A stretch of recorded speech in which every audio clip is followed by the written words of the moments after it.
गेल्या 3 वर्षांपासून दुष्काळानं होरपळलेल्या नांदेड जिल्ह्यावर यंदा वरुणराजानं भरभरून कृपादृष्टी दाखवली। गेल्या 5 दिवसांपासून नांदेडमध्ये मुसळधार पाऊस झालाय। वार्षिक सरासरीच्या 96% पावसाची नोंद नांदेड जिल्ह्यात झाली। या पावसानं गोदावरीला पूर आला। विष्णुपुरी धरणाचे 10 दरवाजे उघडण्यात आले। या पावसामुळे लोहा तालुक्यातील छोट्या पुलावरून पाणी वाहत असल्यानं गावांचा संपर्कही तुटला।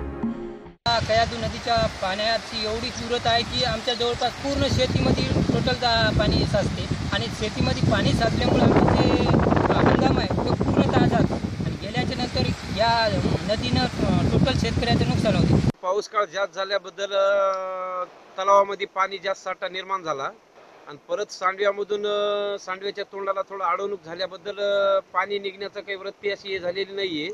खाली जवळपास 2-4 गावे आहेत। ते गाव इथं खाल्लं एक आमचं तलाव आहे नवीन केलेला, त्याच्यानंतर हाडोळी, बाबळगाव, घोडज या गावाला धोका होण्याची शक्यता आहे।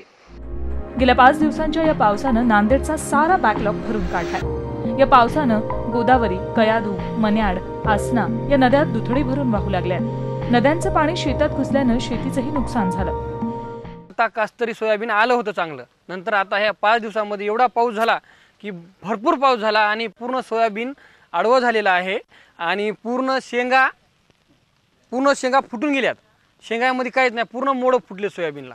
अशा प्रकारे ही शेतकऱ्याचे नुकसान झालेले आहे। शेतीमध्ये खूप नुकसान झालेलं आहे। ऊसाचं नुकसान झालेलं आहे, हळदीचे आमचे सुद्धा 5-6 बेडे वाहून गेले।